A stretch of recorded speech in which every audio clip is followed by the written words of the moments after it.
Hey guys, today I'm going to be showing you guys how to make some custom Unmasked Power Ranger Funko Pop figures. For those who are just starting to get into custom making, this is a great project for you because these customs are fairly easy to make.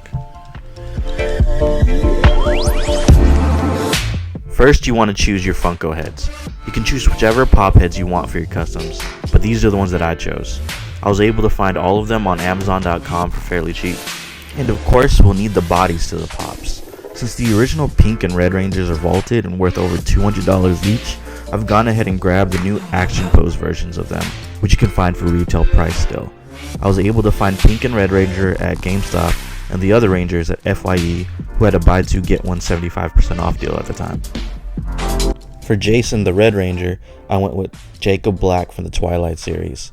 I really like the eyebrows on this pop, and I thought it really went well with the new action pose for the Red Ranger. For Billy the Blue Ranger, I went with Brad Majors from the Rocky Horror Show. I really like this one because not only did the pop really look like Billy, but it already had the glasses, so I didn't have to take it off from another pop. For Zack the Black Ranger, I went with Finn from Star Wars The Force Awakens. And since this one's a bobblehead, you guys will actually learn a little bit more on how to do a head swap on one of these guys.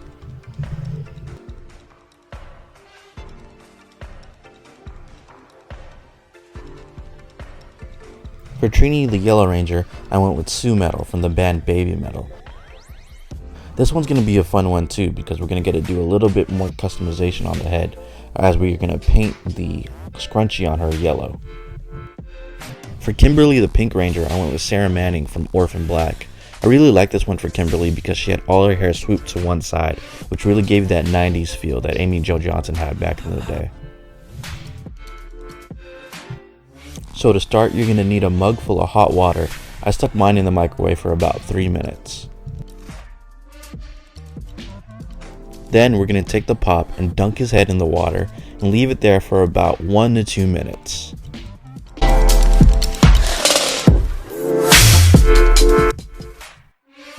Once you take it out, the pop should be pretty flimsy and rubbery. That's how you know it's done and ready to be peeled from the adhesive on the under part of the head. Now comes the fun part, removing the head. I found that the easiest way to do this is to find that one part of the head where the adhesive is really come off, and then pick at it, and then the rest should peel off from there. Don't get too frustrated. If you need to, go ahead and dip the head back into the hot water to make the adhesive a little easier to come off. For the Red and Pink Ranger, the circles fit perfectly and should be able to just snap on. Feel free to use super glue to keep it in place if you'd like. For the Yellow and Blue Ranger, the circles were different sizes, so what you had to do was take the disc off of the body and keep the disc that was on the head in place. What you're going to do now is shove them in until it fully fits. Keeping the pop at a warm temperature should make this easier to pop into place. No pun intended. Now for the Black Ranger. Due to a licensing agreement, all Marvel and Star Wars Disney Funko Pops have to be bobbleheads. So for this one, what we're going to do is we're going to screw off the bobblehead by holding onto the body and just simply twisting off the head from the screw.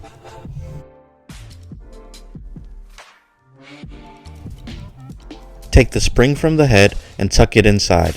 Now what we're going to do is we're going to take some super glue and super glue the entire rim of the head and then pop it onto place onto the body.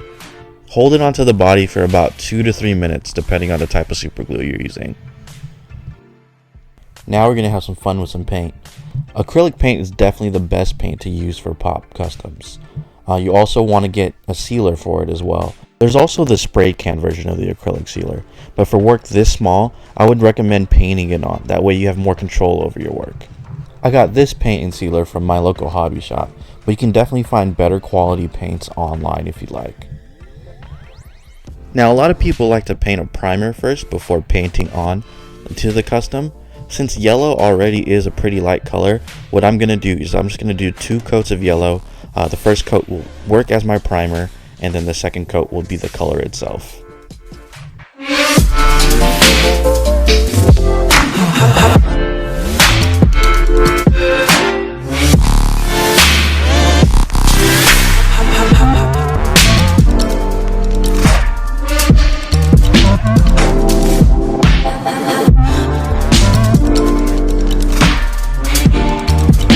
Now I'm going to paint on my acrylic sealer to give it that glossy finish. And there you have it. I hope you guys had fun making your custom unmasked Power Ranger Funko Pops. I would love to see your work, so feel free to tag me. You can find me on Instagram at JustYourAverageNerd or at JustYourAverageNerd.com. Until next time, see ya, nerds.